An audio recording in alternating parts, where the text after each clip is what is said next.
Saludémonos los unos a los otros, hermanos, en el vínculo de la paz, del amor. Un saludo a todos los que nos ven a través de la internet. Gracias por estar pendientes de la transmisión, siempre lo decimos, porque en verdad hay varios hermanos que siempre nos están viendo y queremos mandarle bendiciones a todos ustedes que nos siguen a través de este medio. A los amigos que veo en esta mañana, bienvenidos. Veo la compañía de varios amigos, sean bienvenidos aquí. Y créame, como dice nuestro pastor, el hermano Orbey, el que lo invitó a este lugar desea lo mejor para usted. Así que siéntase esta mañana también privilegiado, porque no está en cualquier lugar, está donde Dios está. Amén. La Biblia dice que Dios habita en medio de las alabanzas de su pueblo. Gloria al Señor Jesús. Aleluya. Vamos, hermanos, yo sé que están cansados de estar tanto de pie. Si quiere hacerlo sentado para leer la Biblia, lo puede hacer, los que desean seguir en pie. Vamos a leer la palabra del Señor Jesús en el Evangelio según San Juan. Evangelio según San Juan, el capítulo número 6. Vamos a leer este relato tan hermoso, la alimentación de los 5,000. Vamos a estar atentos. Evangelio según San Juan, el capítulo número 6. Evangelio de Jesús según San Juan. Vamos a leerlo de la manera acostumbrada. Yo leo el verso 1, ustedes el 2. Y así leemos estos 15 versos de la palabra del Señor. Amén. Los que no trajeron su Biblia lo pueden ver a través de la pantalla. Dice: después de esto, Jesús fue al otro lado del mar de Galilea, el de Tiberias. Y le seguía gran multitud porque veían las señales que hacía en los enfermos. Entonces subió Jesús a un monte y se sentó allí con sus discípulos. Y estaba cerca la Pascua, la fiesta de los judíos. Cuando alzó Jesús los ojos y vio que había venido a él gran multitud, dijo a Felipe: ¿de dónde compraremos pan para que coman estos? Pero esto decía para probarle, porque él sabía lo que había de hacer. Felipe le respondió: 200 denarios de pan no bastarían para que cada uno de ellos tomase un poco. Uno de sus discípulos, Andrés, hermano de Simón Pedro, le dijo: Aquí está un muchacho que tiene 5 panes de cebada y 2 peces, mas ¿qué es esto para tantos? Entonces Jesús dijo: haced recostar la gente. Y había mucha hierba en aquel lugar, y se recostaron como en número de 5,000 varones. Y tomó Jesús aquellos panes, y habiendo dado gracia, los repartió entre los discípulos, y los discípulos entre los que estaban recostados, asimismo los peces, cuanto querían. Y cuantos se hubieron saciado, dijo a sus discípulos: recoged los pedazos que sobraron, para que no se pierda nada. Recogieron pues, y llenaron 12 cestas de pedazos, que de los 5 panes de cebada sobraron a los que habían comido. Aquellos hombres entonces, viendo la señal que Jesús había hecho, dijeron: este verdaderamente es el profeta que había de venir al mundo. Pero entendiendo Jesús que iban a venir para apoderarse de él y hacerle rey, volvió a retirarse al monte, él solo. El verso 8 y el verso 9 dice: uno de los discípulos, Andrés, hermano de Simón Pedro, le dijo: aquí está un muchacho que tiene 5 panes de cebada y 2 peces, mas ¿qué es esto para tantos? Gloria al Señor Jesús. Vamos a tener una palabra de oración para que el Señor nos hable. Soberano Dios, te pedimos en este momento que tú nos hables, Jesús. Me encomiendo en tus manos para que tú seas, Señor, manifestándote poderosamente a través de las palabras que salgan de mi boca, Señor. Instrúyenos, enséñanos, en tu nombre santo, Jesús. Amén. Gloria al Señor Jesús. Aleluya. Puede tomar asiento, hermanos. Pueden estar cómodos. Gloria al Señor. Bueno, este mensaje en una ocasión lo prediqué en un culto de jóvenes. en otra congregación y quiero hoy compartirlo con todos ustedes. Lo he titulado El valor de las pequeñas cosas, el valor de las pequeñas cosas. Y quiero hablar precisamente de un discípulo que tal vez no es muy conocido por muchos. Hablo precisamente de Andrés, el hermano de Pedro. Es el menor conocido de los 4 discípulos del grupo principal, aunque era uno de los miembros de ese cuarteto dominante. Cuando ustedes ven la Biblia, en los evangelios, siempre hay un cuarteto dominante. Estoy hablando acerca de Pedro, de Juan, de Jacobo y Andrés. Pero Andrés, por lo general, siempre permanecía en segundo plano. Andrés no era tan conocido como, por ejemplo, su hermano Pedro. No se ve mucho en varios acontecimientos importantes donde siempre se ve a Pedro, donde siempre se ve a Jacobo, a Juan cerca de Jesús. Sin embargo, Andrés se encuentra en el grupo de los discípulos del círculo íntimo de Jesús, y por tal razón, entonces Andrés es conocido como el apóstol de las pequeñas cosas, el apóstol de las pequeñas cosas. Empecemos por decir que Andrés fue el primer discípulo llamado por Jesús. El primer discípulo llamado por Jesús. Fue el primer discípulo en escuchar y seguir a Jesús. Tenía un gran privilegio. Eso lo encontramos en el Evangelio según San Juan, en el capítulo 1, del verso 35 al 40. Y Andrés también fue el que más adelante presentó a Jesús al mismo apóstol Pedro. Junto con su hermano Pedro, ellos eran compañeros de pesca. Evidentemente se ve que dejaron sus labores de pesca y empezaron a seguir primero a Juan el Bautista y se hicieron discípulos de Juan, y allí fue donde se encontraron con Jesús, cuando Jesús fue bautizado por Juan. Andrés siempre fue el menos notable. La escritura no dice mucho de él, la verdad dice muy poco. Prácticamente se puede contar con los dedos de la mano en las ocasiones que Andrés aparece. Se le menciona específicamente en los evangelios y siempre aparece junto a Pedro, su hermano. Parece ser que eran muy amigos, además de tener esa relación de hermanos de carne. También parece ser que eran muy buenos amigos el uno con el otro. Pedro, ustedes saben, fue un apóstol muy conocido, muy sobresaliente. Pedro fue el que predicó en Pentecostés y 3,000 personas fueron salvas. Tenía tanto poder, dice la Biblia, Pedro, que con su sombra sanaba a los enfermos. Pedro llevó el evangelio a los gentiles. Pedro escribió 2 epístolas y fue el discípulo más usado por Dios en los Hechos de los Apóstoles, además, lógicamente, del apóstol Pablo. Y Andrés siempre permanecía a la sombra de Pedro en tales situaciones en donde en algún grado cuando hay un hermano que sobresale más que el otro, tal vez es fácil encontrar que haya cierto resentimiento, que haya cierta rivalidad, que haya cierta envidia o separación. Pero Andrés no era así. Andrés, aunque sabía que su hermano Pedro siempre sobresalía, Andrés nunca tuvo ningún sentimiento de rivalidad, de envidia o resentimiento, e incluso nunca se separó del apóstol Pedro. Andrés era especialista simplemente en los pequeños detalles. Andrés fue el que condujo a Pedro a Jesús. Póngase a pensar que si Andrés no hubiera presentado a Jesús al apóstol Pedro, tal vez Pedro nunca hubiera hecho lo que hizo bajo el poder de Dios.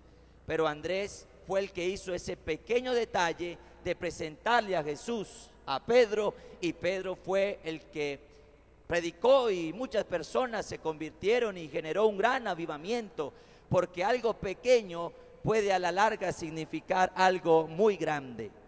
Andrés era el apóstol de los pequeños detalles y hacía grandes diferencias. Andrés nunca buscaba ser el foco de atención.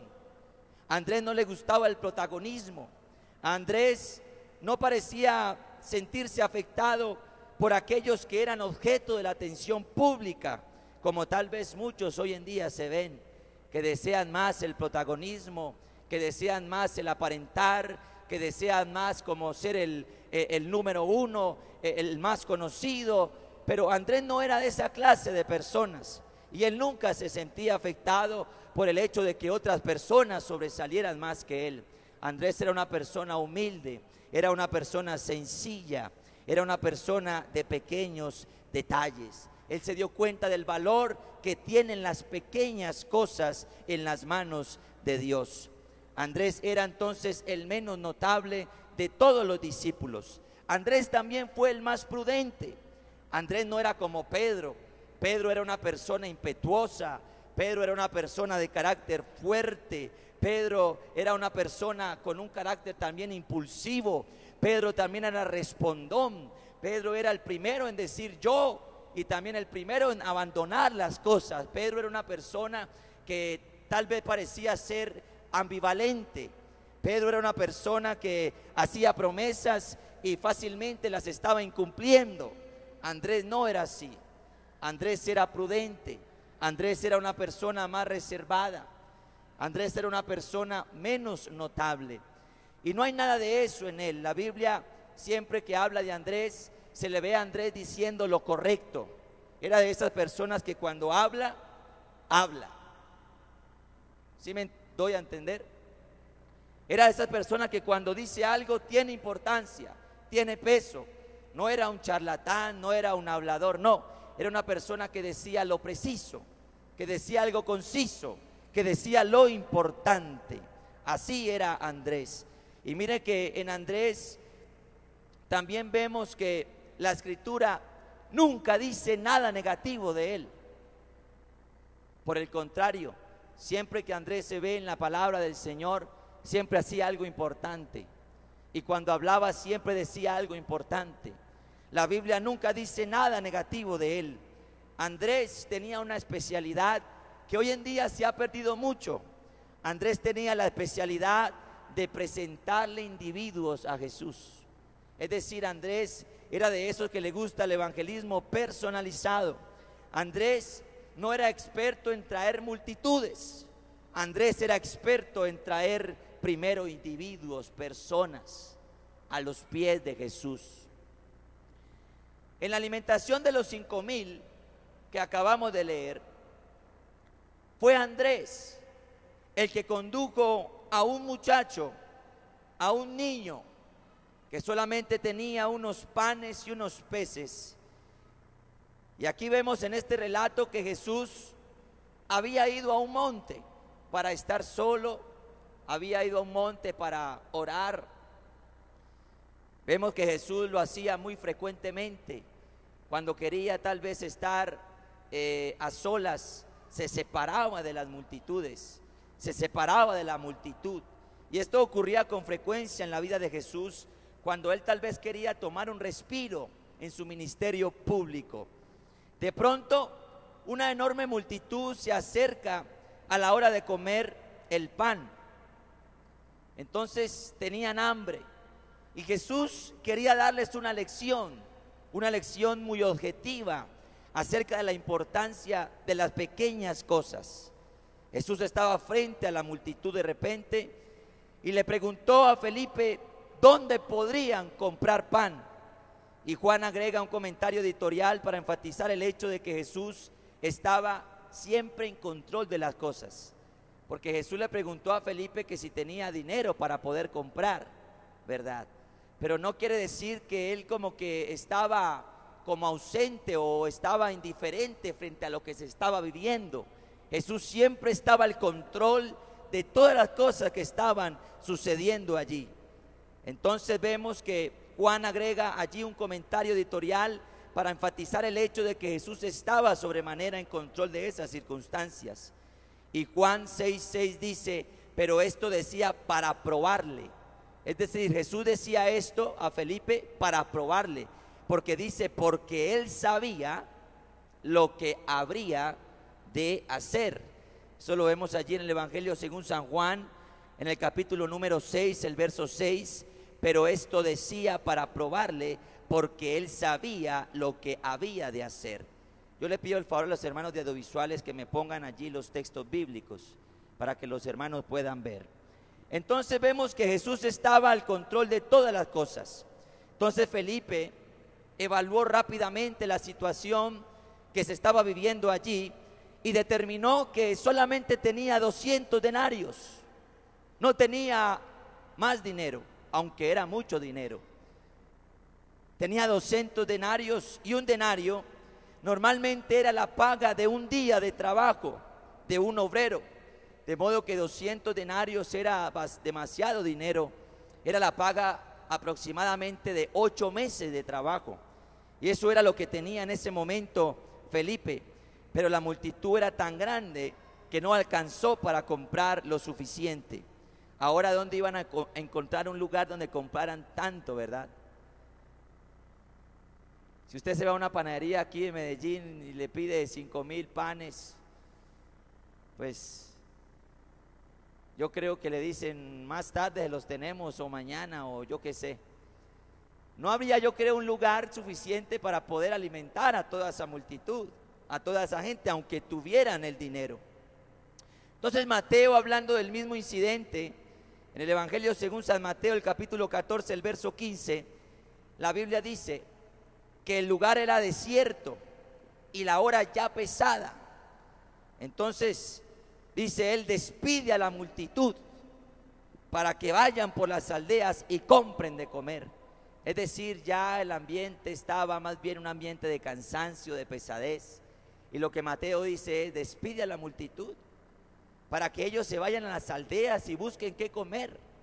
Eso fue lo que dijo Mateo. Y fue a esa altura que apareció Andrés. Allí apareció Andrés, el apóstol de las pequeñas cosas. Apareció Andrés allí y él dijo, aquí está un muchacho que tiene 5 panes de cebada y 2 peces. Pero lógicamente Andrés sabía que eso no era suficiente para alimentar una multitud. Pero yo creo que Andrés conocía más a Jesús que todos los que estaban allí, que todos los que estaban allí. Eso es como cuando uno de hijo se acerca al padre y uno lo conoce, ¿sí? Padre, quiero esto. Yo con mi papá, cuando yo quería comprar algo, unos tenis que salieron, en fin, yo, papi, ahorré 20,000 pesos y quiero unos tenis. Entonces yo empezaba a verlo y era como que él me va a decir que me va a dar la plata. Él me va a decir, porque uno conoce. Y yo creo que esa era la intención de Andrés. Mire que ningún discípulo de los que estaban allí pensó en que Jesús podría alimentar toda esa multitud. Y Andrés fue el que lo pensó, porque él dijo, yo sé, él no lo dijo, él lo pensó, creo yo. Él pensó, hombre, esto no es nada para él. Yo sé que él es capaz de multiplicar estos panes y estos peces, el valor de las pequeñas cosas. Porque es que, hermanos, lo que vemos allí es que no era mucha cosa, porque eran simplemente 5 panes de cebada y 2 peces. Y eso no era suficiente para alimentar a 5,000 personas. No era suficiente. Pero mire lo que dice la palabra del Señor Jesús. Entonces Jesús dijo, haced recoger la gente. Y había mucha hierba en aquel lugar, y se recostaron como en un número de 5,000 varones. Solamente varones. Eso sin contar entonces las mujeres y los niños. Y normalmente por cada varón hay una mujer. Y si tenían hijos, entonces multiplique eso por 3 como mínimo. Pongámosle que habían 15,000 personas. Era mucha gente. Era mucha gente. ¿Cuántas personas le caben al Coliseo o a la Plaza de Toros donde nosotros nos reunimos a hacer las convenciones? ¿Cuántos, Carlitos? 12,000 personas. Si usted está en una convención, no está allí, se dará cuenta que es mucha gente. Es mucha gente. Entonces mire la situación en que se encontraban los discípulos. ¿Cómo hacer para alimentar a tanta gente?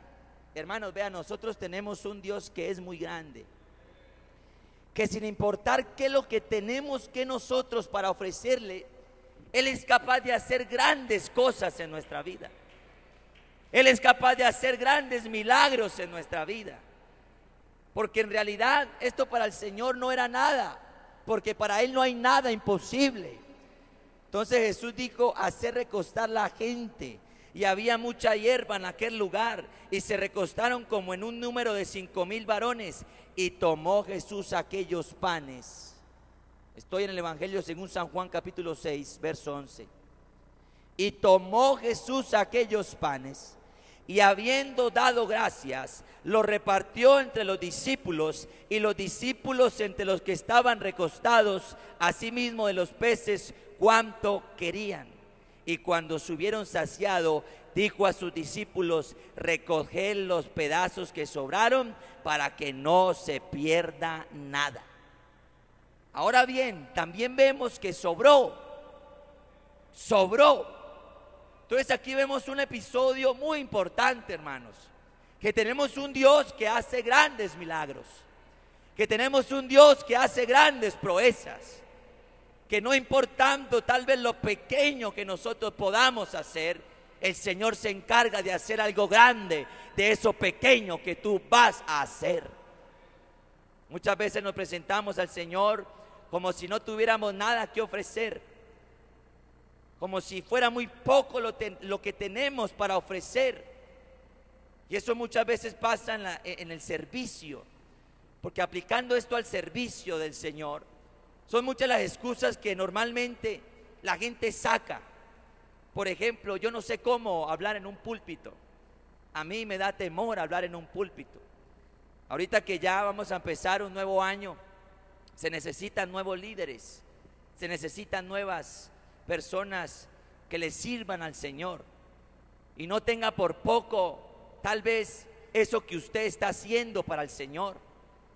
Muchas veces tenemos por poco el hecho de estar en recepción, o el hecho de tener que encarrar las sillas, o el hecho de estar en portería, o el hecho de, no sé, porque parece que le hemos dado calificativos a los ministerios que estamos aquí dando. Y gloria a Dios por esos hermanos que valoran el hecho de que ellos, independientemente del cargo que ellos tengan, ellos le sirven al Señor como si fuera el mejor cargo. Porque no hay mejores cargos, no hay peores cargos. Si lo hacemos para el Señor, lo importante es que lo hacemos para el mismo Dios. Y no importa qué tanto hagas, sino el corazón y la actitud con la que tú hagas las cosas. El valor de las pequeñas cosas, el valor de lo insignificante. Es que no me gusta el cargo que me dieron. Hermano, solamente inténtelo. Solamente ve a ver cómo le va, y de seguro si lo hace con el corazón y con el alma, le va a ir muy bien. Le va a ir muy bien. Andrés vio el valor de los dones, entre comillas, insignificantes. Insignificantes, entre comillas, porque yo diría que no hay dones insignificantes, no. Si el Señor te dio un don, ponlo a servir para la obra del Señor. Yo insto y yo invito a los jóvenes, a los hermanos de esta hermosa congregación, que el otro año, hermanos, nosotros, como decimos nosotros los muchachos, nos metamos con todo a servirle al Señor. No importa cuáles sean tus capacidades, si te nombraron, yo te invito a que le des todo al Señor, porque el Señor te va a usar poderosamente. Yo recuerdo los primeros días, yo no es que sea un especialista en predicar, ni que sea el mejor predicador. En eso estoy, de ir aprendiendo, de ir mejorando. Pero hermano, el primer día que yo prediqué, yo recuerdo que yo cogí el sermón de un predicador muy conocido y lo escuché, sin mentirle, por ahí en 20 ocasiones. Y lo copié igualitico. Y en el sermón el predicador decía chaparrito, y yo también le decía a la gente chaparritos. Y lo copié igualitico, igualitico. Hermanos, ese día uno no puede decir que le fue mal predicando, porque al fin y al cabo es la palabra del Señor. Pero uno se da cuenta cuando la gente recibe la palabra. Porque cuando uno está aquí parado, uno se da cuenta como de, sí, la libertad o la manera en que la gente está recibiendo la palabra. Ese día yo me di cuenta que la palabra no fue tan bien recibida. Y yo me puse también a remedar a mi papá. En fin, me di a la tarea de no ser yo, de no ser yo. Y eso es muy malo, porque Dios a ti te dio algo especial. Aunque tú creas que es pequeño, eso para Dios es muy grande. Y con eso es lo que tú vas a trabajar y a servirle al Señor. Hay un proverbio, no me acuerdo el número, pero ese proverbio dice: la dádiva de Dios le abre el camino al hombre y lo lleva ante la presencia de los grandes. Lo que a ti te va a hacer exitoso no es tanto algo que tú, ¿cómo te digo? Algo que tú pretendas ser y no eres. Lo que a ti te va a hacer exitoso es que te des cuenta lo que Dios te ha dado y trabajar con eso que Dios te ha dado. No sé si me estoy dando a entender. La dádiva de Dios le abre el camino al hombre y lo lleva ante la presencia de los grandes. Ahora hay hermanos que tienen un ministerio muy bonito y han dejado de servir, han dejado de practicarlo. ¿Qué ha pasado? La pregunta es: ¿qué ha pasado? ¿Por qué has menguado? ¿Por qué te descuidaste? Porque es triste ver cuando los hermanos empiezan tan animados y a mediados de año ya están un poco desanimados y hasta dejan los cargos. ¿Qué ha pasado? La invitación mía es que, aunque tú creas que eso es significante para ti, insignificante, poca cosa, tú le des la importancia que eso tiene y le sirvas al Señor de todo corazón, porque el Señor se merece lo mejor de cada uno de nosotros. Hermanos, hay un llamado muy grande a servir, hay un llamado muy grande a hacer lo mejor para el Señor Jesucristo, porque Él se merece lo mejor para nosotros. Hay un llamado muy grande a buscar de Dios, tal vez en las pequeñas cosas, en las pequeñas cosas. A mí me llama la atención que, por ejemplo, un grande como Saúl, cuando Dios lo llamó, dijo en el primer libro de Samuel, capítulo 9, verso 21, dice: la tribu de Benjamín a la que pertenezco es la más pequeña en Israel. Es la más pequeña en Israel y mi familia es la menos importante en esa tribu. Porque muchas veces creemos que por el hecho de tal vez no haber estudiado en la mejor universidad, o por el hecho de no tener un nivel cultural alto, o por el hecho de no vivir en un estrato alto, entonces no puedo servirle al Señor. El Señor es especialista en hacer de las pequeñas cosas grandes cosas, entre comillas pequeñas, porque aquí nadie se califica por el hecho de que tenga o no tenga. Para Dios todos somos iguales. ¿Qué decir, por ejemplo, de David? Cuando Samuel lo fue a buscar, Isaí hizo un desfile de todos sus hijos y pasó Eliab, el Casanova, el Don Juan. No, las chicas de Belén lo veían y decían: wow, qué hombre tan acuerpado, tan lindo. Su sonrisa parecía la de un teclado. No, tan bonito Eliab. Y Samuel fue y le dijo a Jehová: aquí está tu ungido. Y Jehová dijo: no mires la apariencia, porque yo no miro la apariencia, yo miro el corazón. Y luego pasó Abinadab, no me acuerdo bien, Cualquiera pensaría que es un hombre muy inteligente, pasó con sus gafas, con su concordancia, pasó con sus libros. Isaí se le acerca a Samuel y le dice, él fue graduado del mejor colegio de Belén. Entonces Samuel lo ve y se impresiona y dice, wow, sin duda este es. Parece ser un hombre que va a trazar estrategias y que va a ser capaz de unir al pueblo de Israel y va a ser capaz de hacer grandes cosas. Y fue y va y le consulta a Jehová y Jehová le dice, no, ese tampoco es.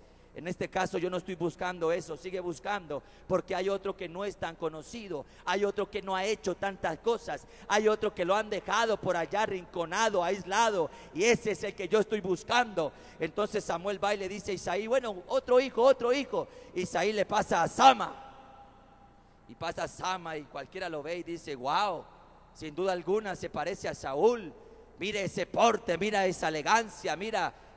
Entonces Samuel va y le dice a Jehová, y le dice, Jehová, aquí está tu ungido. Y Jehová le dice, no, ese tampoco es. Sigue buscando, y pasa el cuarto, pasa el quinto, pasa el sexto, pasa el séptimo, y ninguno fue escogido por Jehová. Y Samuel con el cuero del aceite, a ver, ¿a quién voy a ungir para que sea rey de Israel? No aparece por ningún lado el rey. Entonces Isaí va y le dice a Samuel, le dice, ¿son estos todos tus hijos? Y por allá le dice Isaí, no, yo tengo otro, se me estaba olvidando. Yo tengo otro, pero es el menor de la casa. No es tan conocido, es un ignorado por todos, no es tan importante como mis otros hijos que tengo acá. Pero allá estaba David, no era muy conocido por todos, tenía el trabajo tal vez menos importante, cuidando ovejas. Hermano, David no era tan importante porque mire que cuando Samuel llegó, él hizo, bueno, vamos a hacer una fiesta aquí en Belén. Y Belén era una aldea pequeña y todos estaban atentos. Y el profeta de Dios, Samuel, la gente se admiraba y decía, para algo vino importante. Yo creo que la gente se agrupó, era una multitud que había allí. Y empezó el desfile de los hijos y David no estaba por ningún lado. Porque a David no le gustaba aparentar, a David no le gustaba como el protagonismo, a ver, yo.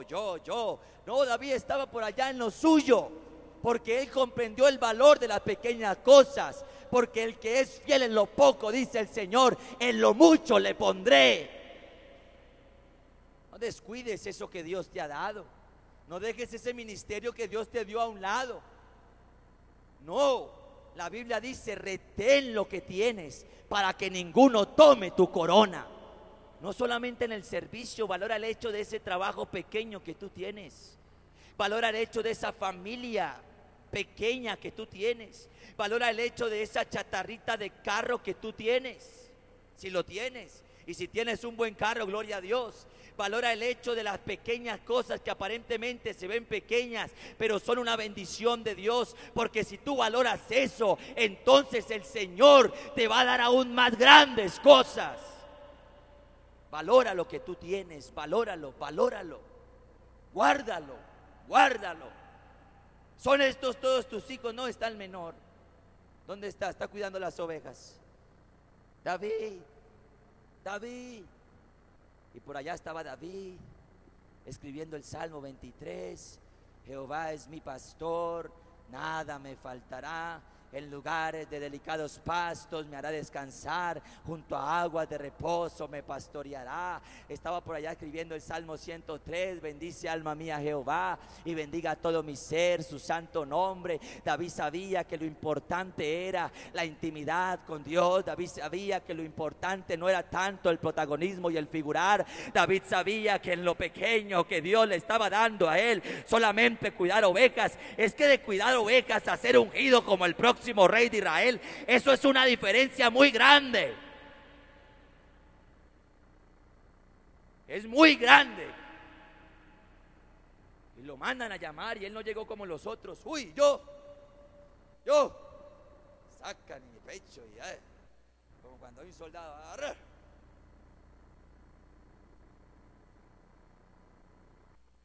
Él llegó como escondiéndose.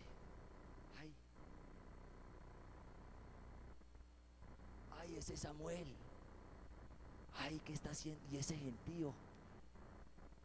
Y aparece él como poca cosa, el renacuajo, el pequeñín, el chiquitico. Yo creo que cuando lo vio Samuel dijo, oh, pero ese es. Y él va y le pregunta a Jehová, entonces este es. Y Jehová le dije, ahí está. Ahí está el ungido. Ahí está el próximo rey de Israel. Ahí está, ahí está. Ahí está, ahí está, ahí está. ¿Y sabe qué es lo más interesante del asunto? Que la Biblia dice que Samuel tomó el cuerno del aceite y lo ungió, lo derramó. Y de ahí en adelante el Espíritu de Jehová estaba sobre David. ¿Y David qué hizo? Se fue a buscar una placa que dijera rey, se fue a cambiar su tarjeta personal. No, ya no soy el que cuida ovejas, ya soy el próximo rey.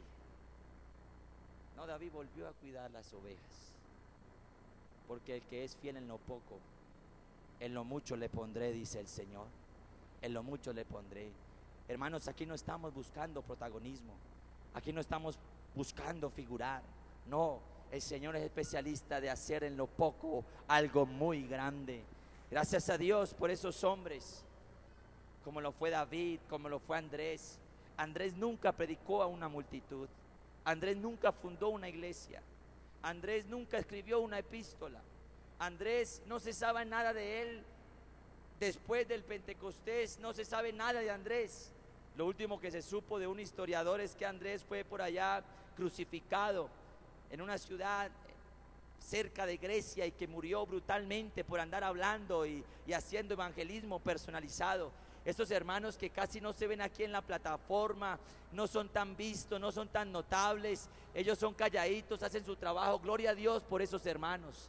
Gloria a Dios por esos hermanos que no son tan notables, tan figurativos aquí, pero hacen su trabajo. Allá en su negocio evangelizan, allá hablan. No el todo es estar aquí parado, predicando, tocando un instrumento, no. Yo conozco gente que hace más allá que acá. Hay mucha gente que hace más allá que acá y no son tan conocidos, son muy calladitos, pero ellos saben a quién le están sirviendo. Aquí lo importante no son los cargos, lo que hemos escuchado, lo importante es la carga, lo importante es las ganas que tú tengas para servirle al Señor. Señor, es poco, no hay poco para Dios. Tú eres mucho, tú eres un valiente, tú eres un escogido, tú eres un esforzado, tú eres una persona que va a llegar lejos en las manos de Dios. Gloria a Dios por esos hombres sencillos. Gloria a Dios por esos hombres silenciosos. Gloria a Dios por esos hombres que no figuran mucho. Gloria a Dios por esos hombres que tal vez están en el anonimato. ¿Y eso quiere decir que no son importantes? No. Eso quiere decir que ellos saben a quién le están sirviendo y que lo único que estamos algún día esperando escuchar en las palabras del Señor es: bien, buen siervo, en lo poco fuiste fiel, en lo mucho te pondré, entra en el gozo de tu Señor. Eso es lo importante, no tanto figurar, sino servirle al creador de la vida, al creador del universo, al dador de la vida. Eso es lo importante. Eso es lo importante. Bien, buen siervo fiel. Lo importante aquí es la fidelidad a Dios, ¿sabe? Lo importante aquí no es tanto lo que tú sepas. Lo importante aquí es la fidelidad al Señor. Es la fidelidad al Señor. Ahora, tal vez te has descuidado. Tal vez has dejado a un lado las cosas de Dios y has dejado de servir. Y yo siempre he sido un convencido que tenemos un Dios de segundas oportunidades. ¿Qué decir de Pedro? Pedro fue el que más dijo que iba a seguir al Señor y fue el primero que lo negó. Lo negó 1, 2, 3 veces. Pedro fue la persona más bendecida, por así decirlo, por Jesús. Un día que Pedro respondió una pregunta que había hecho Jesús, el Señor le dijo: bienaventurado eres, Pedro, bienaventurado eres.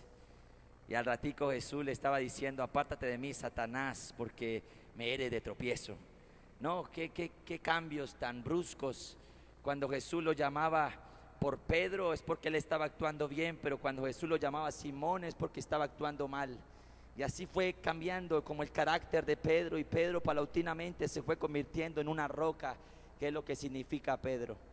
Y negó al Señor Jesús. La Biblia dice que lo siguió de lejos y hasta lo maldijo un día por el hecho de que le preguntaron: ¿tú conoces a Jesús? La Biblia dice que él maldijo, y él dijo no conocer a Jesús.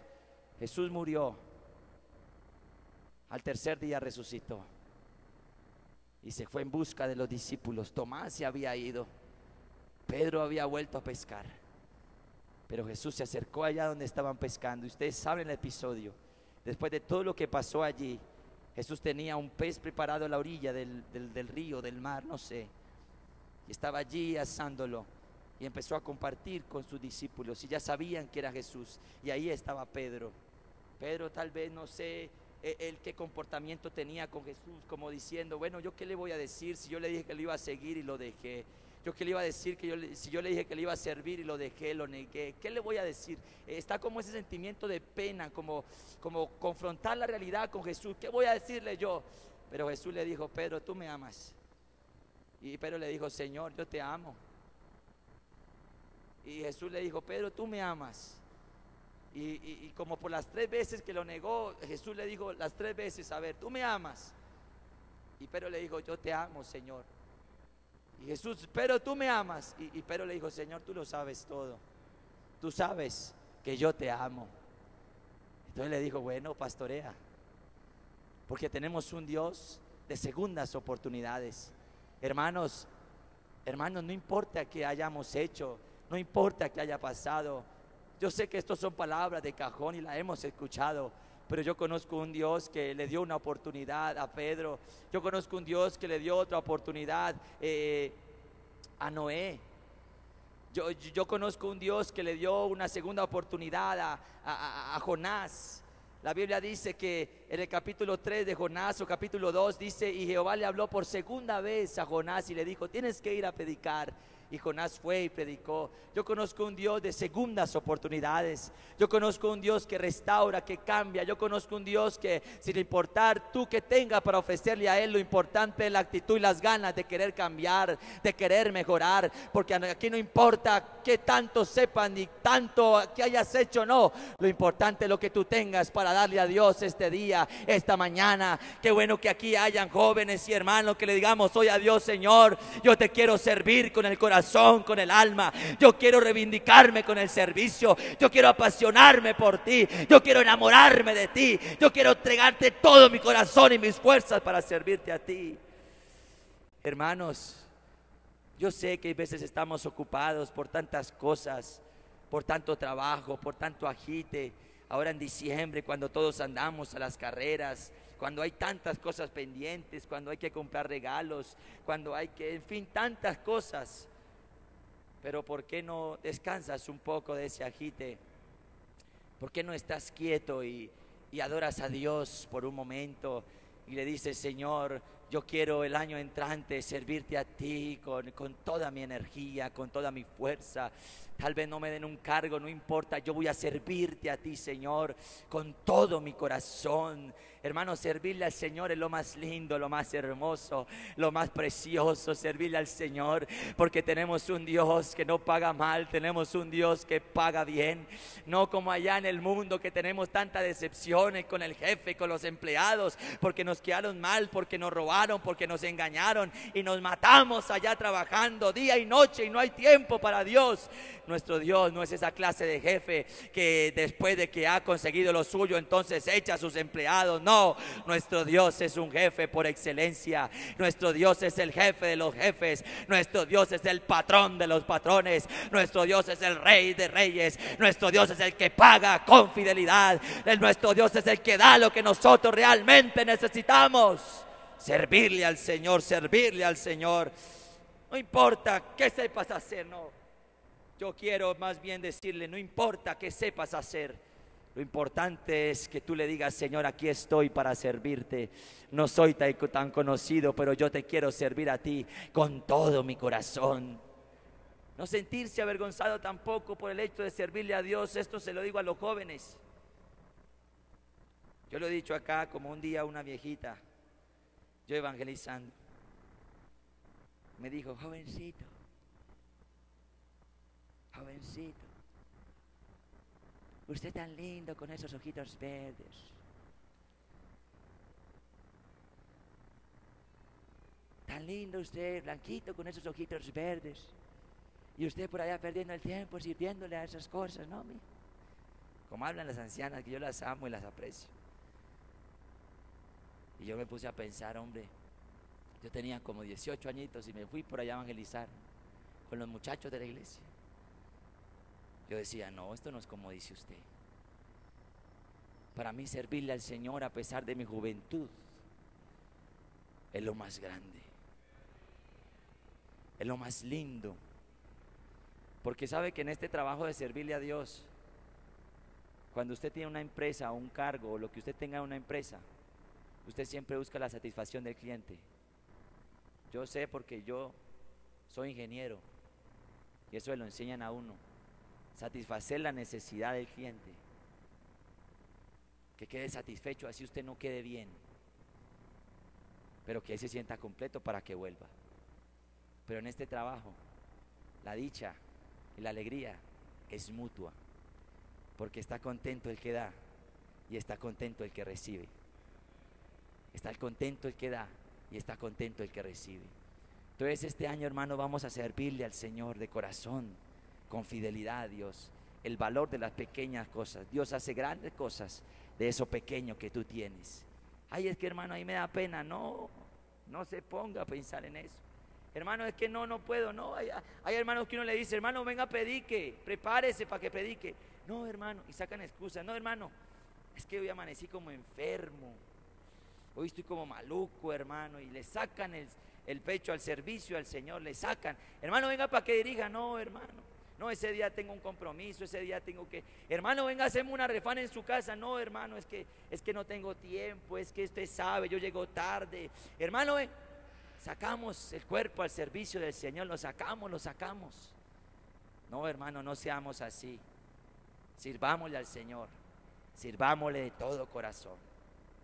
Yo quisiera orar por algún hermano esta mañana, algún joven que quiera esta mañana darle al Señor eso poco que tiene, tal vez, entre comillas, y quiera decirle: Señor, yo quiero es que esto que yo tengo tú lo multipliques y yo llegue a ser un gran instrumento, un canal de bendición muy grande en la iglesia.